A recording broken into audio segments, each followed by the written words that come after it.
belakang bukan saya sih yang megang mesin. Ya alhamdulillah di sini kita sama Herman bareng-bareng buat menjaga kolam ini biar kepadatannya tinggi juga hasilnya tinggi gitu. Kalau perbandingan kolam bundar, ini kan kolam bundar padat sih Pak.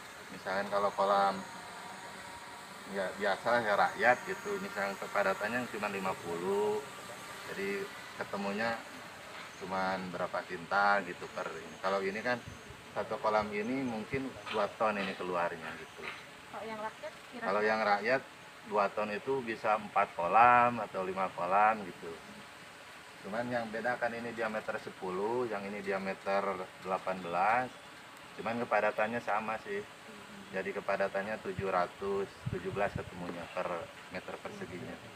Oke Pak, ini kan berarti tambak super intensif ya Pak Iya, ya? super intensif. Nah, itu untuk teknologinya apa aja sih yang diperlukan Pak? Karena otomatis pertambakan milenial berarti manfaatkan teknologi lebih tinggi daripada yang petambak Iya. rakyat ya Pak ya? Jadi kalau tambak bundar super intensif ini minimal itu DO-nya kita jaga DO. Masa ini yang jet bubble kayak ini kan beda, ini di tempat lain nggak ada gitu. Kalau di tambak misalkan tambak rakyat kan nggak pakai ini, cuman pakai bagongan atau kincir juga kan dihidupinnya cuman siang atau malam doang. Kalau ini kan terus 24 jam nonstop sih. DO terus ditopang sama probiotik juga gitu, sama buat ngejaga antibodi udang atau airnya pun diolah gitu Pak. Berarti ini kolam-kolam selalu dipantau Dipantau setiap per jam pakan kan 3 jam sekali pakan, 2 jam sekali pakan. Ya anco juga di anco yang kayak gini misalkan, ini mau dilihat ke sini ke udangnya ini. Kalau super intensif ini misalkan tiap hari juga kan ini kelekap diangkat biar selalu bersih gitu loh. Posisi udang kan nyaman kalau selalu bersih. Tiap pakan jam pakan kita harus ngontrol anco minimal 1 jam udah habis itu biar ke kontrol makannya udangnya misalkan pertumbuhannya gitu. Oh, jadi setiap 1 jam sekali itu harus dipantau ya Pak ya? Dipantau. Oh, dan harus ini untuk kebersihan sendiri Pak, dibersihinnya kapan sih Pak? Kan kita harus Tiap hari sih Pak. tiap hari. Tiap hari kita kan ngangkat kelekap, ini kan kotor. Ini dibuang tuh kayak itu sisanya yang hijau-hijau itu dibuang kelekap itu. Sambil kan ini ada probiotiknya buat ngangkat lumpur yang di bawah naik ke atas gitu Pak. Jadi kita tinggal ngambil aja dari atas itu. Sebenarnya banyak kan bisa buang sentral atau nyipon gitu. Belum perlakuan ke nyipon. Kalau untuk ini kan DOC berapa sekarang, DOC 40 belum sipon sih, cuman ngetap itu buat ini yang dari lingkaran tengah kan banyak kotoran itu, jadi dibuang per misalkan 1 hari sekali, misalkan buang maghrib gitu, menjelang maghrib. Oh. Terus Pak, kalau misalkan apa namanya ini untuk pengelolaan limbahnya ada perbedaan sama yang di rakyat itu nggak sih? Kalau punya rakyat kan nggak dibuang sebenarnya, jadi dibuangnya per siklus aja gitu, itu juga dibuang langsung gitu kayak diambil. Kalau ini kan pakai probiotik gitu, probiotik kalau yang ada kotoran sisa pakan atau segala macam di bawah gitu, beraknya udang, jadi ngangkat ke atasnya kayak gini, jadi tinggal buang di atas gitu kan, ditekan sama probiotiknya gitu. Berarti bisa diasumsikan kalau misalkan pertambakan milenial ini lebih terjaga kebersihannya. Iya Terus betul. lebih ini juga ya Pak, lebih terjaga untuk pakannya dan lebih terpantau ya Pak Iya ya? gitu sih. Makanya mungkin dibanding sama ngurus orang juga lebih ribet ke udang sih. Oh, lebih ribet kurang. Iya.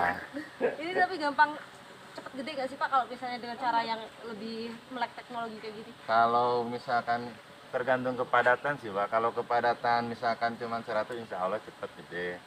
Cuman ini kan kepadatannya 717 per meternya. Mungkin kita lebih sabar aja sih menunggu besarnya gitu. Tapi pembesarannya sama ya Pak, 2 bulan itu? Lebih kalau misalkan ini bisa 5 bulan sampai panen. Cuman kita ada parsial.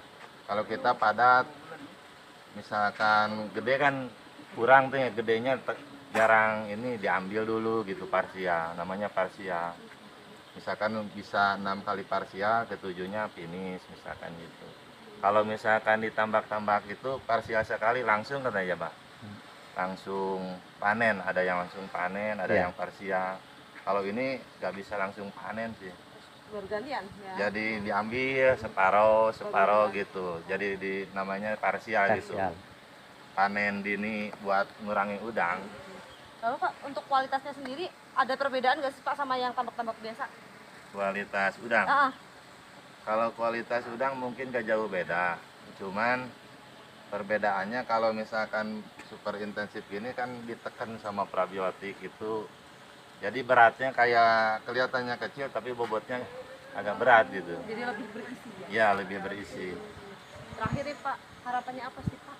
Kalau bagi para petambak milenial ini? Kalau harapannya ini misalkan lahan sedikit tapi kita penghasilan berlipat gitu Pak. Misalkan kan tambak ini perbandingan sama yang milenial, yang di sana tambak tradisional mungkin ini kolam 2000 lah isi segini. Luas 2000. Kalau ini cuma 78 meter. Jadi luasnya 78 meter, isinya 56.000 ini. Lebih banyak. Iya, lebih banyak gitu. Jadi mungkin 10 lipatnya atau 8 lipatnya gitu sih, Pak. Jadi ini ya Pak ya, jadi dengan adanya memanfaatkan lahan yang kecil, Iya. untuk ini bisa Bisa dapat dimanfaatin income-nya banyak. gitu, iya. Misalkan nggak perlu lahan banyak, kalau punya ini bisa menghasilkan sama dengan tambak tradisional yang gede gitu sih, Pak. Tapi ini modalnya gede juga nggak, Pak? Kalau modal ya pasti, karena kita kan jumlah benur 1 juta, otomatis pakan juga paling dikit 10 ton. Ngebutuhinnya sampai finish itu. Gitu sih. Kalau tambak biasa kan paling banyak 3 ton, pakannya juga. Oh, berarti perbedaan di pakan juga ya Pak Pakan ya? ya gede, karena modal yang paling gede di pakan sih, Pak. Tapi juga kualitas tetap agak lebih baik ini gitu ya Pak ya? Iya, Lebih iya, padat pasti. gitu ya. Soalnya udangnya juga kan bersih gitu kan. Oh iya, Ini kebersihan udangnya. terpak.